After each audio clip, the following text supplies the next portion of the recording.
भूतिया गाउन। माँ देखो ना, इस महंगे क्रीम से भी कुछ नहीं हुआ। मेरा रंग अभी भी सोमे जितना गोरा नहीं हुआ। तुम चिंता क्यों करती हो बिटिया, अब की बार मैं तुम्हारे लिए सबसे महंगी वाली क्रीम लेकर आऊंगी। रहने दो माँ, इन सब से भी कुछ नहीं होने वाला। ऐसा नहीं कहते बिटिया, मैं कुछ करती हूँ। नहीं माँ, ये सब रहने दो। अगर कुछ करना है तो सौम्या के साथ करो। क्या मतलब है तुम्हारा? मैं भला उस कमबख्त को तुम्हारी महंगी क्रीम क्यों दूं? अरे मेरी माँ, मेरा मतलब है उसके साथ कुछ ऐसा करो कि वो बदसूरत हो जाए। रूपा सौम्या की छोटी बहन थी, मगर सौतेली। सौम्या के पिता रामलाल की 1 साल पहले लंबी बीमारी के चलते मौत हो गई थी, लेकिन मरने से पहले वो सौम्या की जिम्मेदारी अपनी दूसरी पत्नी दामिनी को सौंप गए। माँ, बाबा तो रहे नहीं, अब हम उसको अपने साथ नहीं रखेंगे।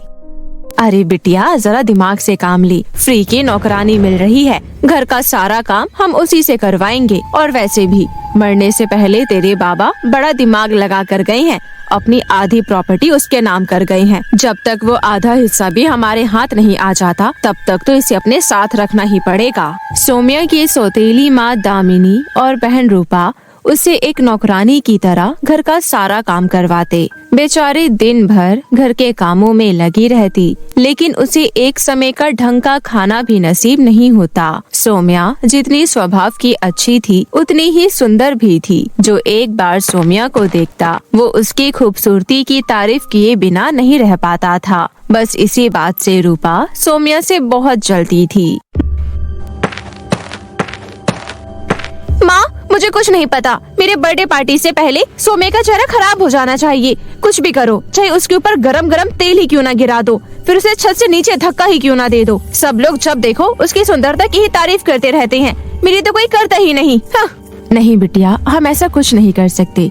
तुम क्या भूल गई, वकील ने क्या कहा था? अगर हमारे साथ रहते हुए उस कमबख्त को कुछ भी हुआ तो उसके नाम की आधी प्रॉपर्टी हमें नहीं मिलेगी। लेकिन माँ, मैं और बर्दाश्त नहीं कर सकती। सब कुछ तो करके देख लिया, महंगी क्रीम, महंगा फेस वॉश, पर हुआ क्या? कुछ भी नहीं। माँ, तुम्हें तो पता है, मेरी बर्थडे पार्टी में मेरे सभी फ्रेंड्स के साथ राहुल भी आ रहा है। कहीं राहुल ने उसे देख लिया तो मेरा क्या होगा? नहीं नहीं, मैं ऐसा नहीं होने दूंगी। माँ, तुम ऐसा करो, इसे मेरे बर्थडे पार्टी के दिन कहीं दूर भेज दो, या फिर इसे कमरे में बंद कर देना। कमरे से बाहर निकलने ही मत देना। अच्छा, फिर बर्थडे पार्टी में सारा काम कौन करेगा? तू चिंता मत कर बिटिया, मैंने कुछ सोचा है। तू चल मेरे साथ। लेकिन कहाँ माँ? तू चल तो मेरे साथ, तुझे सब पता चल जाएगा। दामिनी रूपा को लेकर मंजुलिका के पास गई। मंजुलिका एक जानी मानी तांत्रिक थी। अच्छा, तो तुम चाहती हो कि मैं तुम्हारी सौतेली बेटी को बदसूरत बना दूं? हो जाएगा, लेकिन इसके लिए मोटी रकम लगेगी।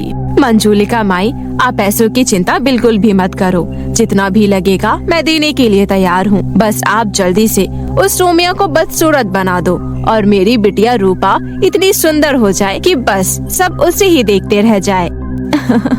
एकदम परी जैसी लगनी चाहिए मेरी बेटी। डम डम डिगा डिगा चिकी चिकी बम बम। लो, ये काला कपड़ा, इसे तुम रख लो। लेकिन हम इस काले कपड़े का क्या करेंगे? बेवकूफ, मैंने इसमें काला जादू किया है। यही कपड़ा अपना असली कमाल दिखाएगा। गुस्सा मत होइए मंजुलिका माई, वैसे हमें इस कपड़े का करना क्या होगा? मेरी बात ध्यान से सुनो। मैंने तुम्हें जो काला जादू किया हुआ कपड़ा दिया है, इस काले कपड़े का एक हिस्सा तुम्हारी सौतेली बेटी के लिए होगा और दूसरा हिस्सा तुम्हारी बेटी रूपा के लिए। इस काले कपड़े से बना हुआ कोई भी ड्रेस दोनों सौतेली बहनों को पहनाना होगा। इस काले कपड़े से बना हुआ कोई भी ड्रेस दोनों सौतेली बहनों को पहनना होगा। बस फिर देखना कमाल। मंजुलिका माई, वैसे इस कपड़े से हमारा काम तो हो जाएगा ना? क्या कहा? तुझे मंजुलिका के तंत्र मंत्र पर शक है? चल वापस कर मेरा काला कपड़ा और दोबारा यहाँ कदम मत रखना। अरे नहीं नहीं, मुझे पूरा विश्वास है आप पर। अच्छा, तो मैं चलती हूँ। जय हो मंजुलिका माई की। ये बोलकर दामिनी ने अपनी बेटी रूपा का हाथ पकड़ा और उस डरावने कमरे से बाहर की ओर जाने लगी। तभी मंजुलिका माई ने अपनी तंत्र शक्तियों से कमरे का दरवाजा बंद कर दिया। बिना दक्षिणा दिए कहाँ जा रही हो तुम दोनों? अरे हाँ हाँ, माफ करना माई, मैं तो भूल ही गई थी। मैं दक्षिणा तो लाई थी अपने साथ, बस देना भूल गई। ये लीजिए। दामिनी ने तुरंत पर्स में से 500 रुपयों की एक गड्डी निकाली और मंजुलिका के हाथों में थमा दी। और फिर दामिनी और रूपा चुपचाप उस काले कपड़े को लेकर खुश होते हुए घर लौट आई। उसके बाद दामिनी ने मंजुलिका के दिए हुए काले कपड़े को खोलकर देखा तो वो बीच से फटा हुआ था। एक हिस्से में रूपा का नाम लिखा हुआ था और दूसरे हिस्से में सौम्या का, जिसे देख दामिनी के दिमाग में एक तरकीब आया और उसने टेलर को 2 गाउन सिलवाने को दे दिया। अब देखती हूँ तो कैसे मेरी बेटी से ज्यादा सुंदर दिखती है। जय हो मंजुलिका माई की। और फिर रूपा के जन्मदिन वाले दिन, अरे ये क्या किया माँ, एक तो कपड़े का रंग एक सा और ऊपर से गाउन में तुमने बिल्कुल एक जैसे सिलवा दिए। अब कैसे पता चलेगा कौन सा उसे पहनना है और कौन सा मुझे? बहुत आसान है बिटिया, देख मैंने तेरे गाउन में सुनहरा बटन लगवाया है और उस करमचली के गाउन में सिल्वर। इसके अलावा इन दोनों गाउन के अंदर वही कपड़ा लगा है जिनमें तुम दोनों के नाम लिखे थे। चल अब जल्दी से जाकर उसे उसका गाउन दे देते हैं, फिर देखते हैं कमाल। माँ बेटी सिल्वर बटन वाला गाउन लेकर सौम्या के पास गई। सौम्या ये लो, माँ ने तुम्हारे लिए गाउन सिलवाया है, आज शाम की पार्टी में तुम इसे ही पहनना। अरे नहीं रूपा, ये तो बहुत महंगा लगता है, इसे तुम ही पहनना, ये गाउन तुम पर बहुत जचेगा। और वैसे भी तुम्हारा बर्थडे है आज, मेरा क्या है, मैं तो कुछ भी पहन लूंगी। तुझे सुनाई नहीं दिया मेरी बिटिया ने क्या कहा? वैसे तेरी औकात नहीं है इतना महंगा गाउन पहनने की, लेकिन मैं नहीं चाहती कि मेहमानों के सामने तू फटे पुराने कपड़ों में आए और हमारी बेइज्जती हो। सब लोग हमें ही बुरा समझेंगे। चल अब ये गाउन ले और जल्दी से इसे पहनकर तैयार होकर आ। सौम्या को गाउन लेकर बिल्कुल भी खुशी नहीं हो रही थी, लेकिन फिर भी उसने वो गाउन पहन लिया। वहीं दूसरी तरफ रूपा बहुत खुश थी। ये रहा मेरा गोल्डन बटन वाला गाउन, जिसे पहनकर मैं एकदम परी दिखने लगूंगी और फिर राहुल मेरा होगा और सौम्या की बच्ची की सबके सामने बेइज्जती होगी, बड़ा मजा आएगा। ऐसा सोचकर रूपा उस गाउन को लेकर तैयार होने चली गई। और फिर शाम को बर्थडे पार्टी में, अरे राहुल बेटा तुम आ गए, रूपा कब से तुम्हारे बारे में पूछ रही है। नमस्ते आंटी जी, पर रूपा है कहाँ? वो भी तैयार हो रही है, आज वो सच में बहुत प्यारी लग रही है। आज उसने इतना सुंदर गाउन पहना है कि वो एकदम परी लग रही है। तुम भी रूपा बिटिया को देखोगे तो देखते ही रह जाओगे।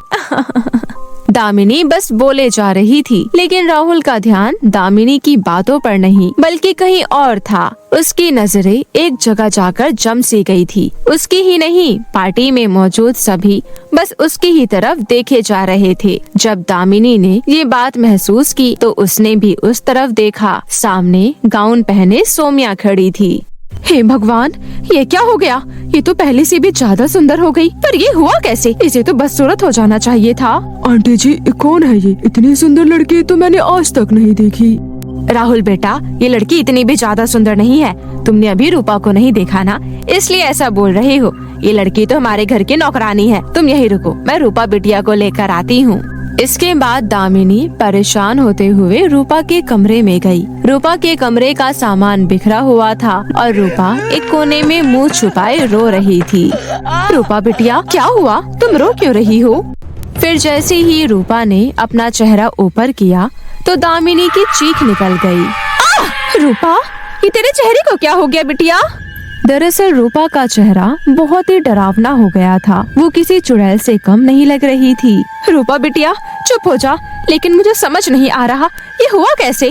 तुम्हें तो सुंदर होना चाहिए था। माँ, ये इसलिए हुआ क्योंकि तुमने जिस टेलर को गाउन सिलवाने दिया था उसने गलत गाउन में गलत बटन लगा दिया। ये देखो, इस गाउन के कपड़े में सौम्या का नाम लिखा है जो तुमने मुझे पहना दिया। किसी ने ठीक ही कहा है, जो दूसरों के लिए गड्ढा खोदता है वो खुद ही एक दिन उसमें गिरता है। रूपा को उसकी करने की सजा मिल गई थी।